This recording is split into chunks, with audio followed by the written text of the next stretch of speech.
Et salut les mulots. Aujourd'hui, un pack de ROM GameCube, donc je l'ai promis, le voilà, j'ai tardé un petit peu, j'en suis désolé, c'est vrai que ça m'a mis du temps aussi pour uploader, il y a une centaine de jeux parmi les 480 jeux, donc on est vraiment sur une sélection, mais les jeux GameCube sont assez lourds et ça représente donc une centaine de gigas. On va en profiter également pour tester un produit, donc ce produit c'est un adaptateur multiport pour mettre des manettes GameCube, donc au format GameCube. On va voir ce qu'il en est et comment configurer cela dans Retrobat. Je rappelle que pour les packs de ROM et le tuto également pour les manettes fonctionne sous tous les systèmes qui utilisent émulation station. Donc ça va fonctionner également pour Recalbox, pour Retrobat et pour Bateau de Serra.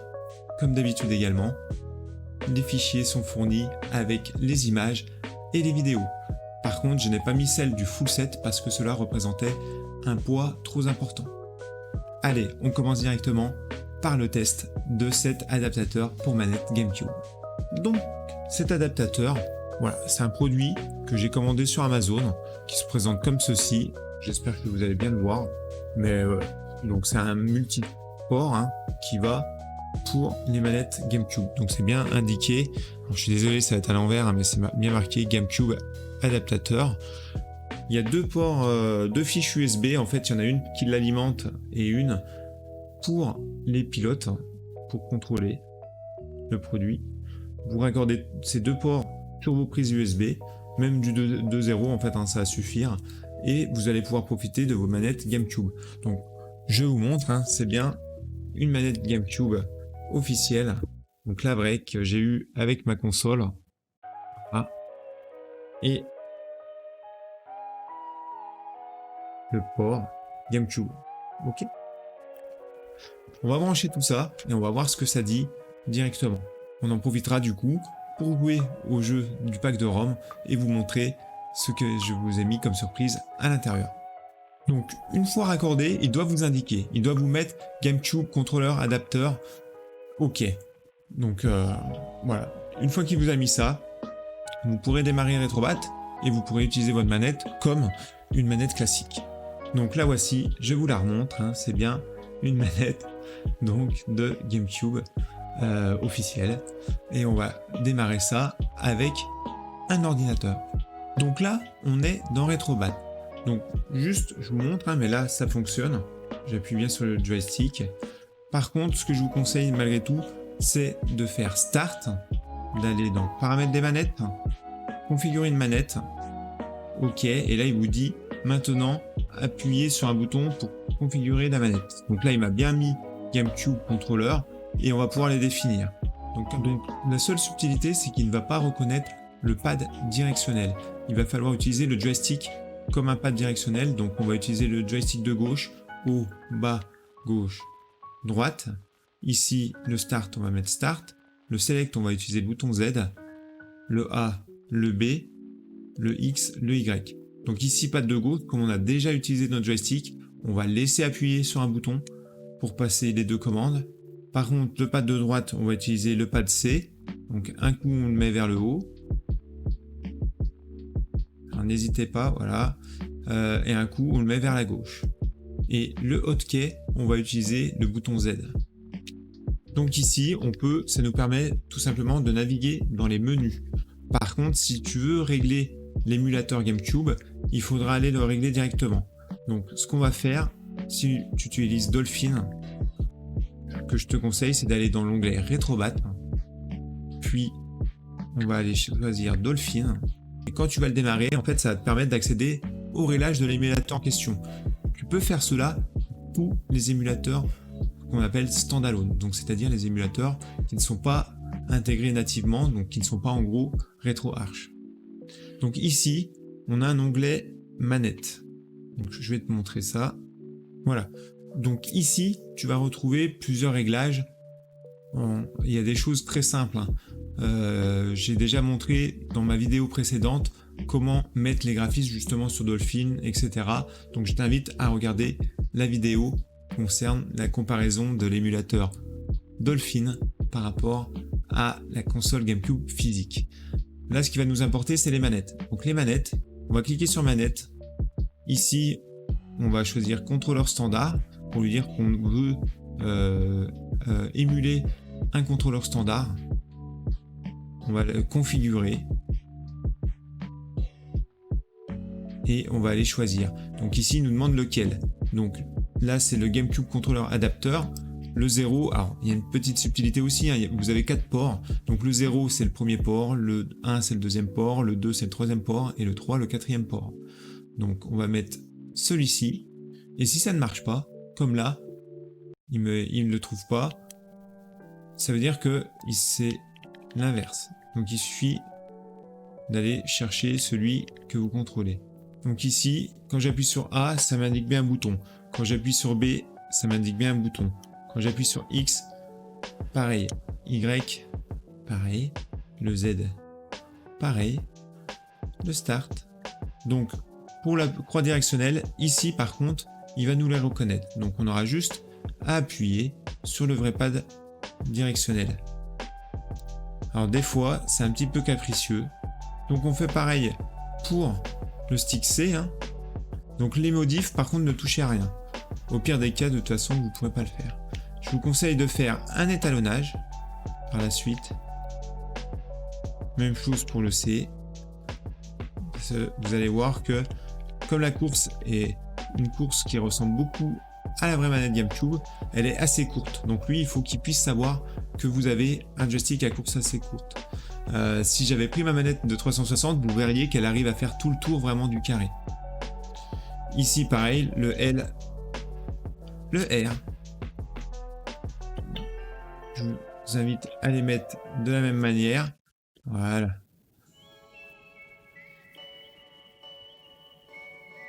On voit bien qu'ils réagissent. Zone morte.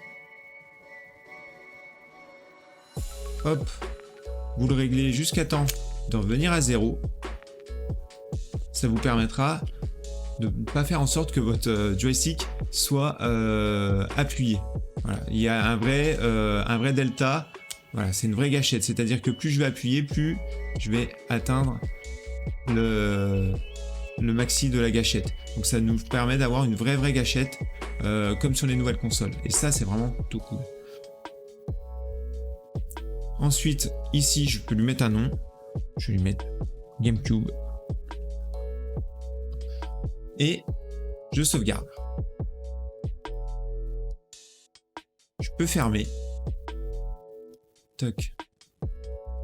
Je retourne pour voir. Hein. Ici, on retrouve bien nos boutons. Si je veux aller charger mon profil GameCube, hop, je peux le charger. Donc on revient au menu de Retrobat. On va appuyer sur B. On va aller choisir notre GameCube. Faut juste que je la trouve. Voilà. Donc on va aller choisir notre GameCube. On appuie sur A. On a bien tous les jeux. Alors moi j'avais choisi les pochettes, les boîtes en 3D et la petite vidéo qui va bien. Après libre à vous de rescraper comme vous le souhaitez vos jeux. Mais au moins, bah, voilà, vous avez tous les jeux avec les pochettes directement. Je vais vous proposer un petit Need for Speed Underground 2. Voilà, que je fais actuellement en live sur Twitch. Donc voilà, en démarrant le jeu, on se rend compte d'un problème. C'est que en fait, notre manette, elle n'est pas reconnue comme ça. Pourquoi? Parce qu'elle n'est pas reconnue nativement dans Retrobat. Donc je vais te dire tout de suite la petite astuce. On va être obligé de quitter un peu l'univers de Retrobat et tu vas voir que ça va être très simple. Donc la solution quand tu ne peux pas utiliser comme tu le souhaites et pas personnaliser un émulateur comme tu le souhaites, c'est de le démarrer indépendamment. Donc tous les émulateurs, ils se retrouvent ici dans la rubrique émulator de ton dossier Retrobat. Et donc là on va aller sur Dolphin Emu, on va aller sur Dolphin et là on va pouvoir configurer comme on le souhaite. Les graphismes, donc les graphismes d'ailleurs on va les mettre en 16/9. Quand la fenêtre, même chose, hein, comme l'autre fois, hein, elle est trop grande, vous faites comme ça. Les améliorations, on va laisser en 1440p, 8 fois MSAA, le filtrage anisotropique en 16 fois, voilà. Et puis là, donc on retrouve notre problématique de manette. On va la charger. Tac. On va fermer et on va démarrer. Need for Speed Underground. Il est où? Il est où? Il est là. Donc voilà, on est dans le jeu. À part les cinématiques, tout fonctionne. La manette est bien reconnue. La seule chose, c'est que le pad directionnel, lui, n'est pas reconnu. Donc on n'aura que le joystick. Donc suivant les jeux que tu vas avoir à faire, ça peut être problématique. En tout cas, là, pour Need for Speed, ça va pas nous poser de soucis.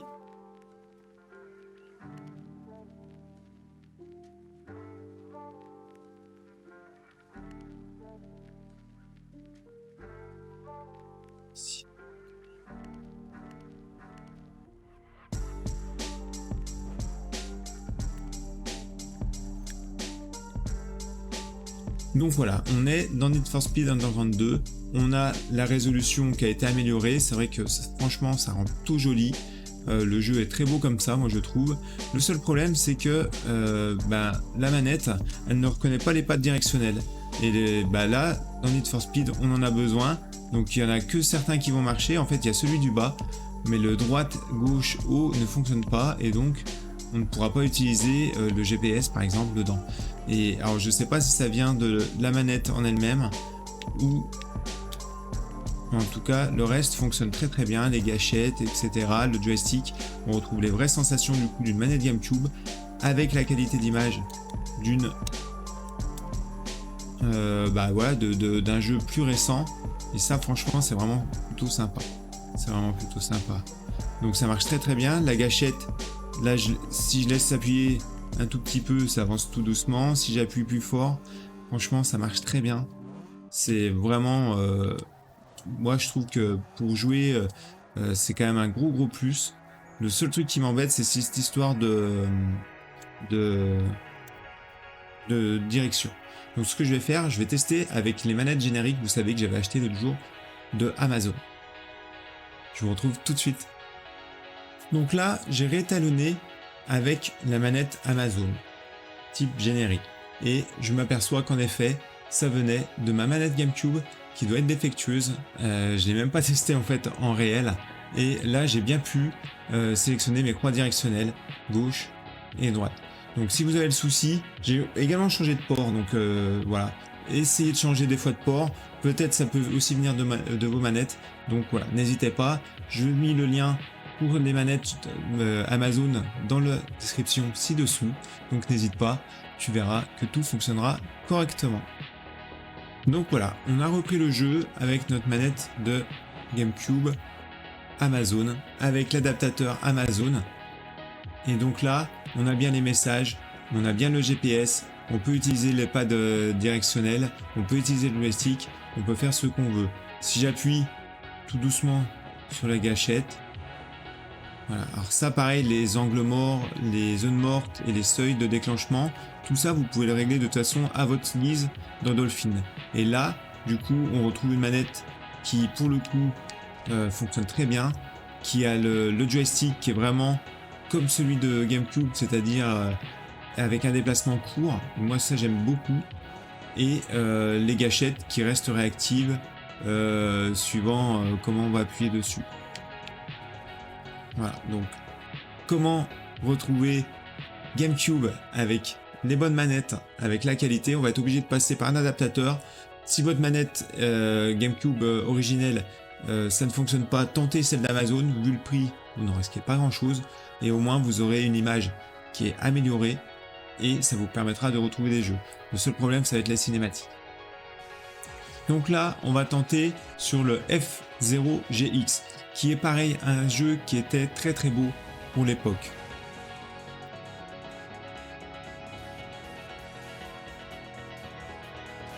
Donc on va se mettre en novice, hein, on s'en fiche, c'est juste pour vous montrer que tout fonctionne. On va juste démarrer une course et on va voir ce qu'il en est.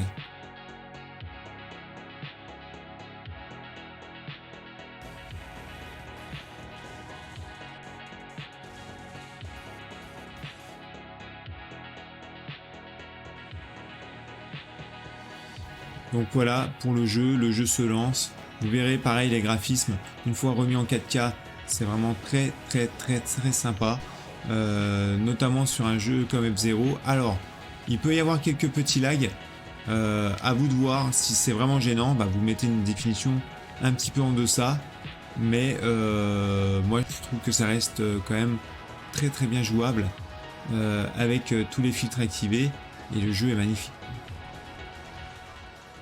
C'est vrai que là ça lui fait beaucoup de monde à afficher, donc pour l'anti-aliasing, ça fait beaucoup de choses à gérer. Et vous voyez, ça l'a fait au début, et une fois qu'on est dans le jeu, il a chargé toutes les textures, et donc ça reste beaucoup plus fluide.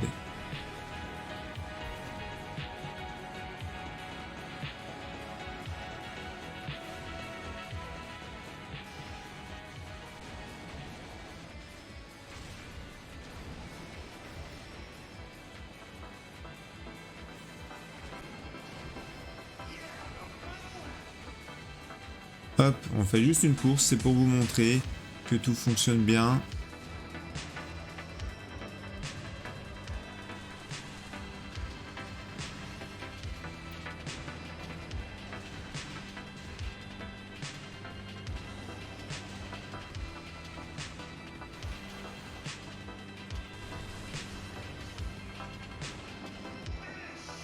Hop, impeccable. Donc voilà, le jeu fonctionne très bien. On finit 3ème, c'est pas trop mal. Et on va aller voir tout de suite un autre jeu que vous puissiez voir exactement ce qu'il en est. Donc le jeu, c'est Super Mario Sunshine. Donc un jeu qui est vraiment très connu sur GameCube. Il nous dit qu'on n'a pas de mémoire. Ok. Allez, on va en créer une. Et vous allez voir là, pareil, la qualité est vraiment très très sympa une fois l'upscale activé, et c'est quand même cool de pouvoir jouer avec une vraie manette GameCube plutôt que de jouer avec une manette basique.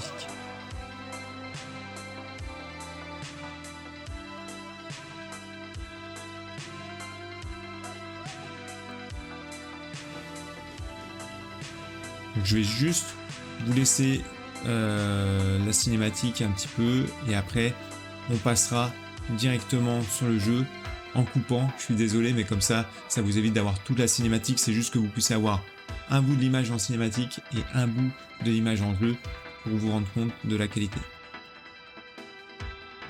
Donc voilà, on est dans le jeu, et donc bah voilà, hein, on retrouve le Mario, tout fonctionne, le jetpack fonctionne, voilà, on peut sauter, on peut utiliser les gâchettes pour viser.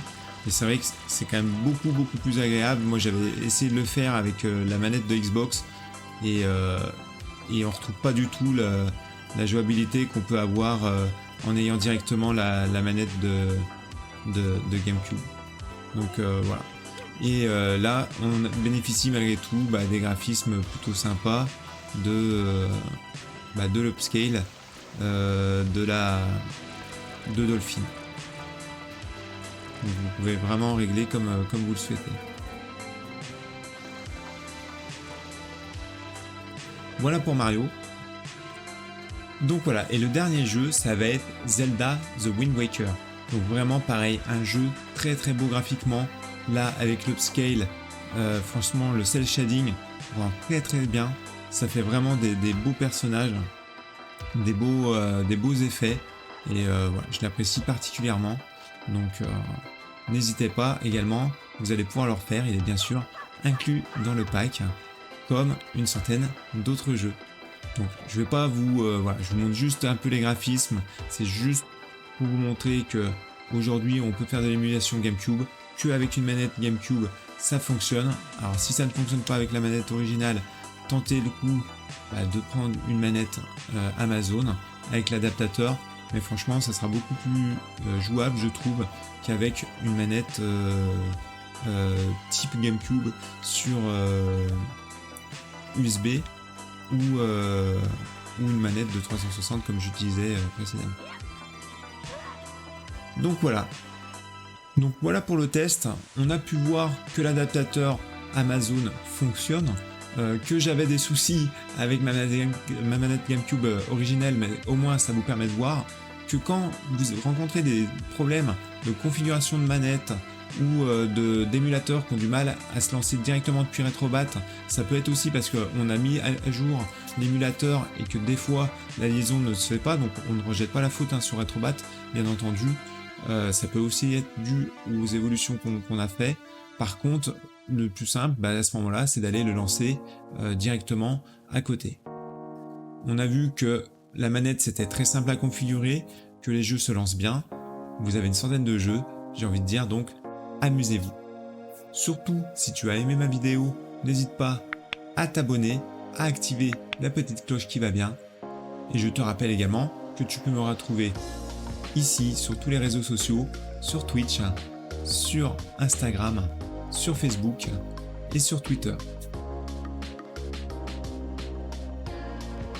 Sur ce, je te dis à bientôt et des bisous.